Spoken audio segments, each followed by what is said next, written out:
Eu saúdo a amada igreja com a graça e a paz do Senhor Jesus. Amém. Você nunca consegue agradar, né? Porque da igreja que eu era, se eu fosse sem paletó, sem terno, eu tinha que dizer por quê, né? Tinha que dar satisfação. E aqui, quando eu venho, eu tenho que dar satisfação do mesmo jeito. Mas, enfim. Eu estive numa solenidade antes do culto, então por isso que eu estou. Não pensem que por causa da nossa sede, a vaidade já tomou conta de mim, né? Não tem nada a ver.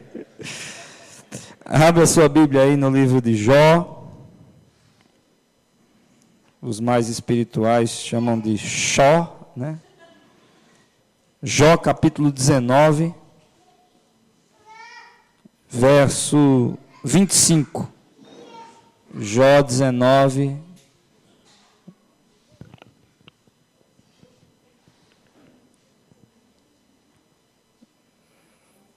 verso 25.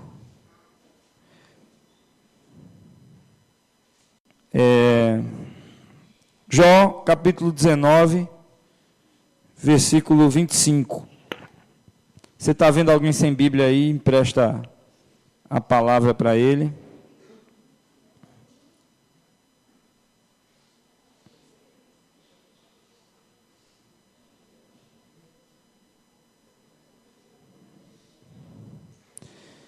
É, 19, 25. Podemos? Amém. Diz assim: Eu sei que o meu Redentor vive, e que no fim se levantará sobre a terra. Só os homens? É o 25 mesmo. Os homens. Mas eu sei que o meu Redentor vive, e que no fim se levantará sobre a terra. As mulheres. Eu sei que o meu Redentor vive, e que no fim se levantará sobre a terra. Todos juntos, vamos lá? Eu sei que o meu Redentor vive, e que no fim se levantará sobre a terra. Deus, é verdade que nem sempre, Senhor, eu me arrisco até a dizer que na maioria das vezes nós não temos essa convicção nos momentos que mais precisaríamos ter. Mas a minha oração é para que nessa noite, diante de algumas circunstâncias aqui, essa palavra seja avivada em alguns corações, Senhor, nos corações mais necessitados, Senhor, e nos nossos para os momentos mais oportunos. Que, em nome de Jesus, isso seja uma certeza tão viva, tão clara, como foi para o teu servo Jó. Em nome de Jesus, amém e amém. Meus irmãos, é quase impossível a gente não conhecer a história de Jó, né? A vida de Jó, ela é marcada por sofrimento. E o livro de Jó, obviamente, tem muitas lições a nos ensinar. Mas, em suma, o resumo da obra de Jó é tratar do sofrimento, da dor do ser humano. Porque nenhum outro personagem bíblico, a parte de Jesus Cristo, sofreu tanto quanto Jó. Jó pode ser até considerado um tipo de Jesus, pelo tanto que ele sofreu, né? Pelo tanto de dores, de flagelos que ele experimentou na sua própria vida. E é interessante a gente analisar o livro de Jó, porque o problema de Jó é um problema cósmico. O livro de Jó vai nos dar algumas pistas de como é que as coisas na vida do ser humano se processam aqui na Terra. Que, na verdade, nós estamos em um grande palco e a nossa vida sofre influência e interferência de uma realidade que está para além da gente, que é a realidade espiritual. Não adianta alguém dizer que esse livro de Jó é floreio, é alegoria, né? É linguagem simbólica. Não, é história literal. E Deus permitiu que Jó tivesse um entendimento e uma revelação do que se passou com ele, para que no fim ele viesse escrever a sua própria biografia. E o que aconteceu com Jó foi que Satanás, o adversário, o diabo, se apresentou diante de Deus e colocou a vida de Jó em questão. Porque Jó era um homem muito rico, Jó era um homem de muitas posses, Jó era um homem que tinha sua esposa e seus filhos ali ao redor da mesa com ele, tinha muitos empregados. Era alguém sobre quem a mão do Senhor, a bênção do Senhor estava. E diz a Bíblia lá em Jó, capítulo 1, do versículo 2 em diante, que Jó era um homem temente a Deus, era um homem que se apartava do mal, né? Ele via o mal e se desviava. E aí o diabo vem para Deus, colocando toda essa posição de Jó, com o argumento de que, em outras palavras, adorar a Deus quando tudo vai bem é muito bom, né? E ninguém vai discordar disso. Ser grato quando as coisas estão bem encaixadinhas é muito bom. Quando a conta está no positivo, né? O trabalho é uma satisfação, o ministério também é um prazer, a gente está cercado de gente fina, né? A família está com saúde. O que o diabo vai alegar para Deus é dizer que Jó só é temente como é, ele só é adorador como é, porque Deus tem o abençoado e tudo está indo bem com ele. E assim é muito fácil. E Deus aposta todas as fichas em Jó. Deus diz, pois é, se você acha que é isso, toque no que ele tem. Tire o que ele tem e vamos ver se é isso mesmo, diabo. Não me pergunte por que a mente de Deus funciona dessa forma, porque alguém pode até julgar uma posição como essa da parte de Deus como injusta ou insensível. Mas o fato é que o livro de Jó tem abençoado e levantado muitas pessoas, muitas vidas. E Deus vai provar que no final o coração do adorador, o coração do fiel sempre vence. Porque Deus é aquele que tem poder para restaurar a sorte. Deus tem poder para mudar a história. Deus tem poder para transformar mal em bem, para transformar maldição em bênção.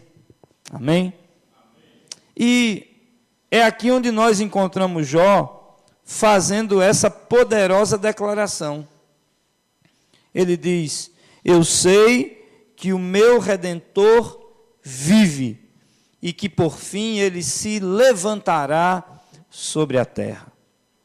E a grande questão aqui é que quando Jó declara isso, ele está num dos momentos mais terríveis da sua existência. Daí essa passagem ser, de fato, uma grande, grande declaração de fé. Porque Jó está no pó.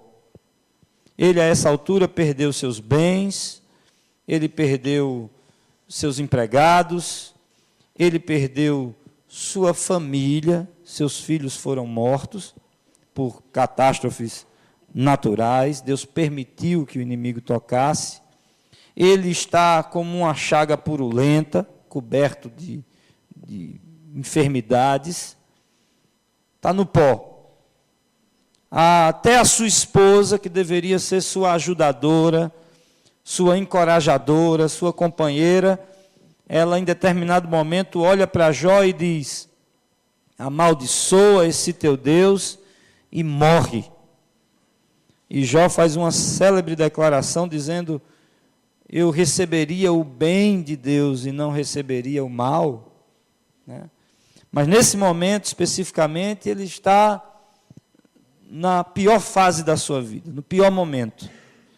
no processo de maior tratamento, de dor, de angústia, de solidão também, porque os seus amigos que estão ali, na tentativa de o aconselharem, só pioram a situação. Você já passou por um momento como esse?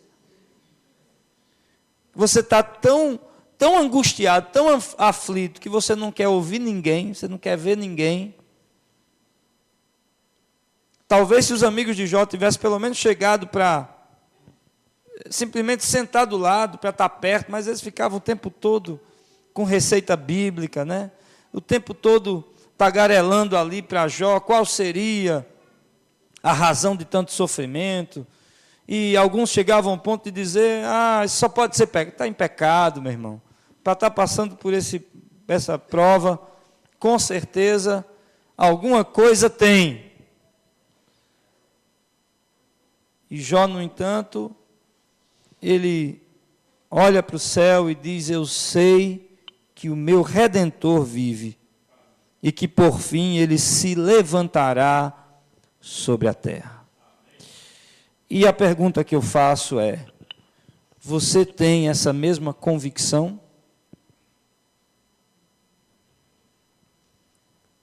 Eu não sei o que você está passando, nem as causas que te levaram a chegar onde você está.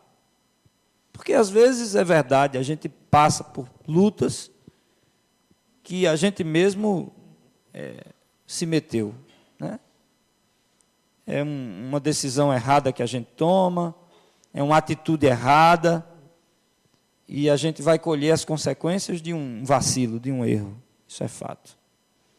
Às vezes Deus permite que a gente entre em alguns estreitos para nos provar, para nos tratar. Mas não é isso que está em questão. A questão é, de onde você está, no lugar onde você está, você tem essa mesma convicção de que o teu Redentor vive? Você já foi visitado por essa mesma fé, por essa mesma certeza, que independente de circunstâncias, pode declarar, no fim, Deus tem a resposta final. No fim, Deus vai mudar essa circunstância. Pois é essa mesma convicção de fé que eu e você precisamos para vencer e ver as coisas mudando na nossa vida, irmãos. A gente precisa dessa certeza de que nós não fomos em momento algum entregues à nossa própria sorte. Nós podemos até não entender ainda qual é o processo de Deus na nossa vida, mas a gente precisa ter a convicção de que absolutamente todas as coisas, é o que diz a Bíblia, não algumas, mas todas, cooperam conjuntamente para o bem daqueles que amam a Deus e dos que são chamados segundo o seu propósito. Amém? Eita, amém? Amém. Abra aí sua Bíblia em 2 Timóteo, capítulo 1, versículo 12. Paulo vai fazer uma declaração que é quase uma paráfrase do que disse Jó. 2 Timóteo, 2 Timóteo capítulo 1, versículo 12.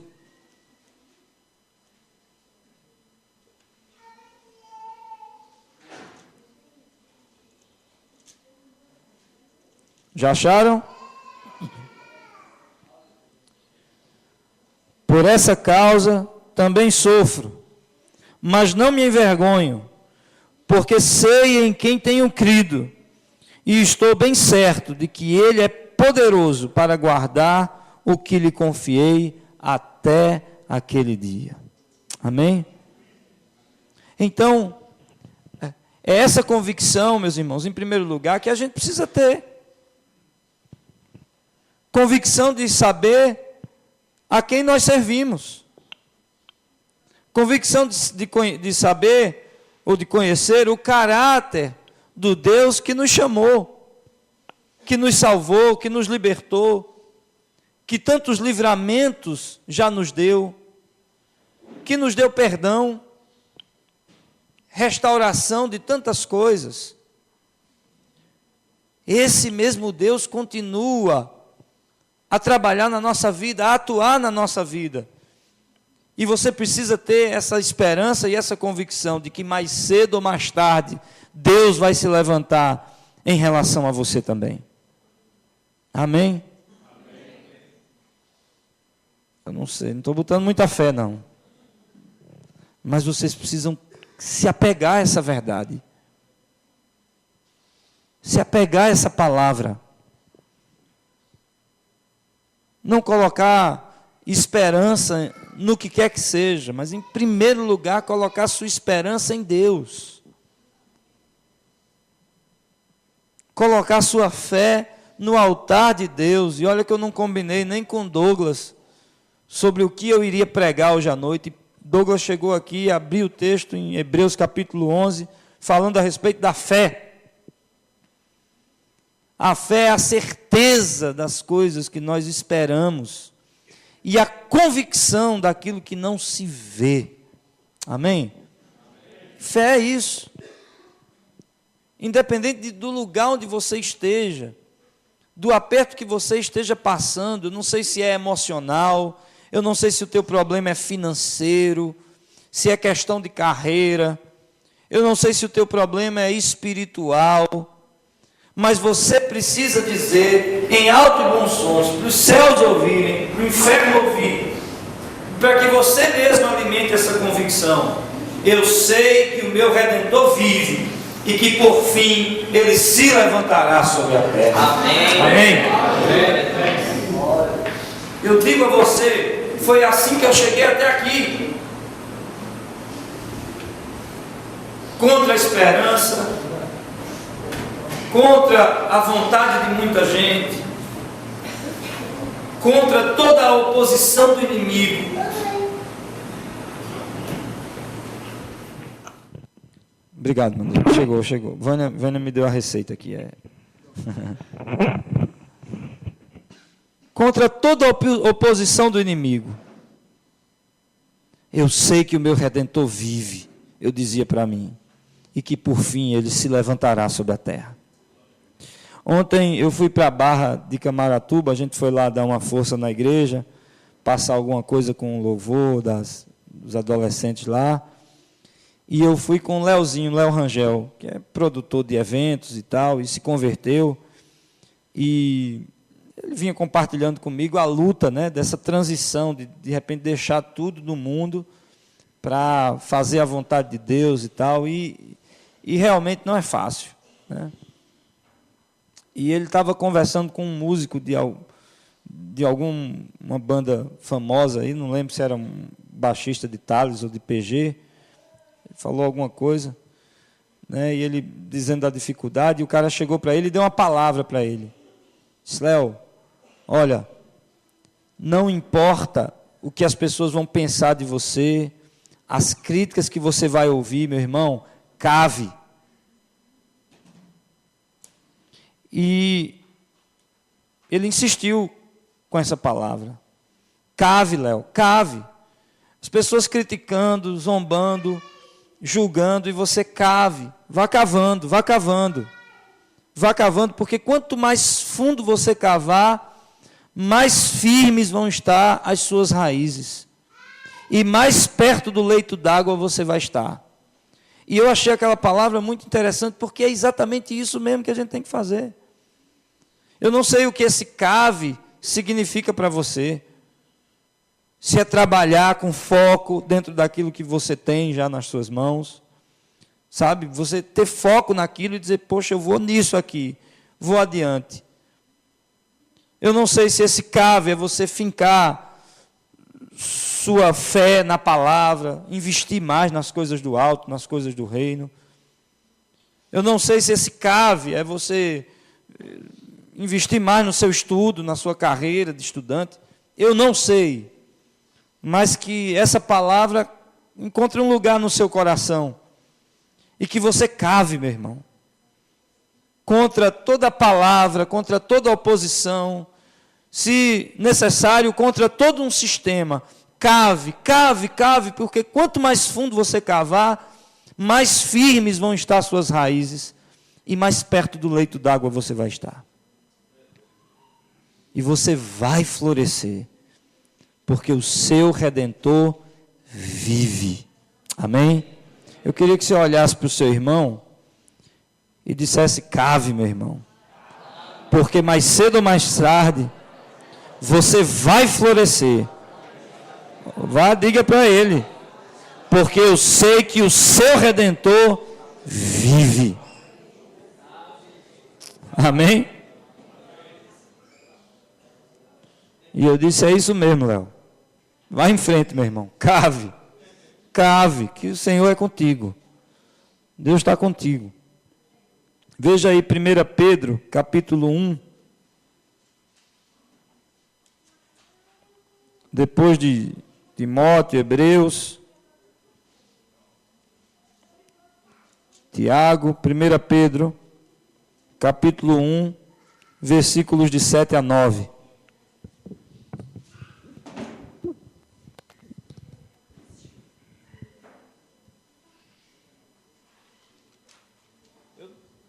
Eu não sei se eu já falei para vocês aqui, mas eu admiro demais o Pedrão. Porque Pedro é a quem Jesus deu as chaves do reino. Não é isso, Douglas? E Pedro tem muitas chaves preciosas, assim, naquilo que ele ensina, naquilo que ele fala. Dos apóstolos, ele foi o apóstolo. Né? Te darei as chaves do reino. E Pedro tinha um lugar de destaque, de proeminência no reino de Deus. Você vê Atos dos Apóstolos, você vê que Pedro era um cara considerado, apesar de ser iletrado. Mas lembre-se disso, Pedro tem chaves preciosas para a nossa vida cristã.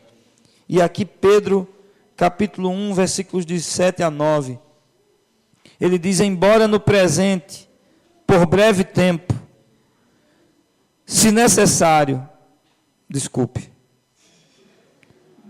Não, é porque eu estou com a Bíblia do iPhone aqui, aí li na outra versão. Vou ler na NVI, para não confundir ninguém.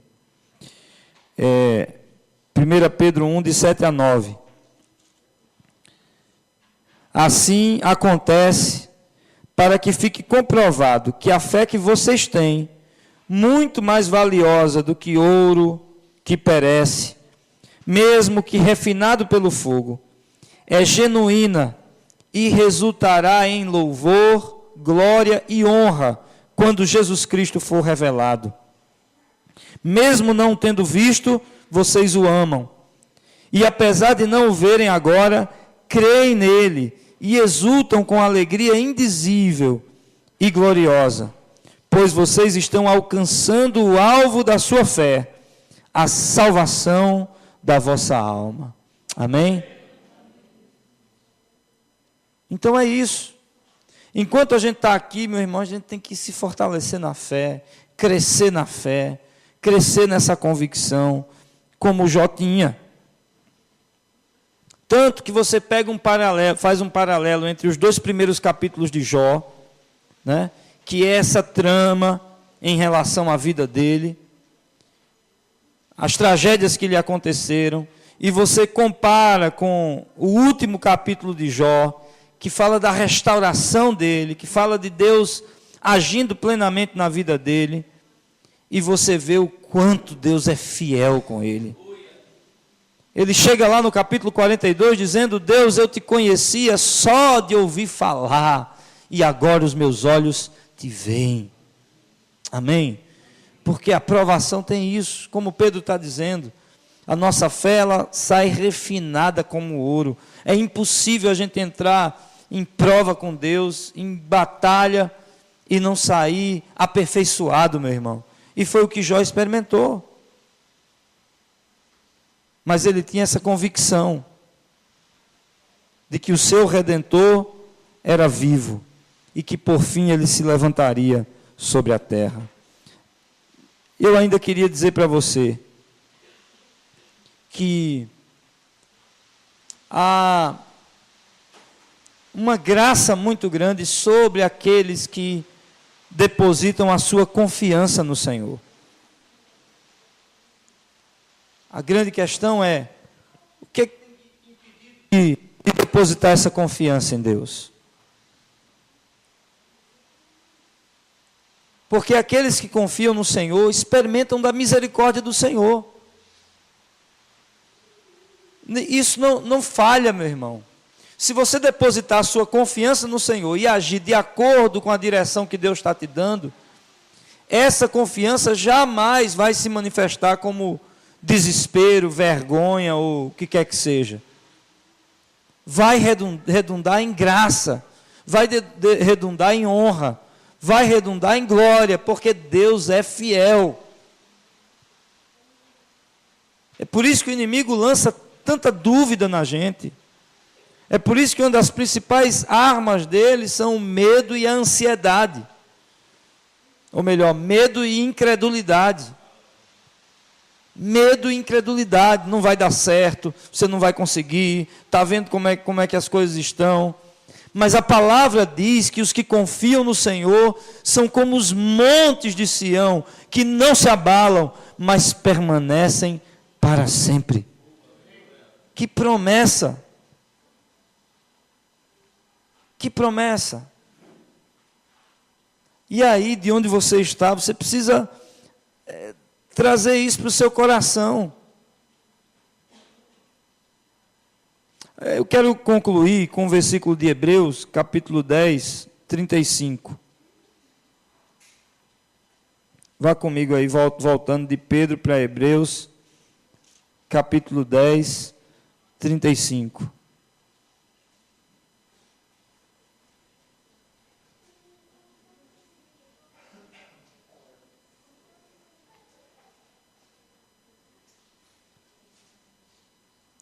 O que é que ele diz? Por isso, não abram mão da confiança que vocês têm. Ela será ricamente recompensada. Vocês precisam perseverar, de modo que quando tiverem feito a vontade de Deus, recebam o que Ele prometeu. Amém? Essa é uma palavra para mim e para você. E eu algumas vezes não sou diferente de você. Uma circunstância, uma dificuldade, e você quer se entristecer, quer se irritar, né? Quer arranjar um culpado. Mas a grande realidade é que se os nossos olhos estiverem no Senhor, se a nossa vida for focada nesse senso de missão que Ele nos deu, e a gente tem condições de fazer o que quiser, porque Deus nos dá liberdade para isso, né? Estudar, ter filhos, criar filhos, a vida é feita de estações, de fases, mas se você está passando numa fase de deserto, meu irmão, você precisa mesmo alimentar a sua fé e colocar os seus olhos no Senhor, porque segundo está escrito, a nossa confiança será ricamente recompensada. Amém? É por isso que a gente entende dos discípulos olharem para Jesus, Jesus olhar para eles e dizer, e vocês querem ir embora também? E eles olham para o Senhor e dizem, para onde iremos nós, se só Tu tens as palavras de vida eterna? Em outras palavras, o que é que eu vou fazer da minha vida sem essa confiança no Senhor? O que é que eu posso fazer, Senhor, a não ser te seguir, se não te seguir? Mas você precisa sair daqui nessa noite com essa convicção. Por mais impossível que seja essa situação de ser revertida, não existe nada que seja difícil para Deus ou impossível para Ele. Você tem que olhar para essa situação e dizer, eu sei que o meu Redentor vive e que por fim Ele se levantará. E sabe de uma coisa, eu estudando essa palavra, eu fui ver que essa palavra é profundamente profética a respeito de Jesus. Né? Porque Jesus estava morto. Morto. Tanto que ele, depois de ressurreto, vai caminhar ao lado de 2 discípulos que estão indo rumo a Emaús. E eles não se dão conta de que é Jesus ali do lado dele. Para você ver a capacidade que a incredulidade tem de fechar nossos olhos. É interessante isso, mas veja que nós precisamos tomar posse dessa realidade. Deus sobre a nossa vida. Então eu sei que Ele vive. Eu sei que Ele vai se levantar. Porque foi o que aconteceu com Jesus ao 3º dia. Apesar de toda a esperança contrária, né? De todo o desespero, de todo o vazio. O poder da ressurreição atuou ali. Não foi nem possível que a morte pudesse reter Jesus no túmulo. Quanto mais o que Ele poderá fazer pela minha vida e pela sua vida. Eu sei que o meu Redentor vive. E meu irmão, cave. Você vai chegar lá. Vamos ficar de pé?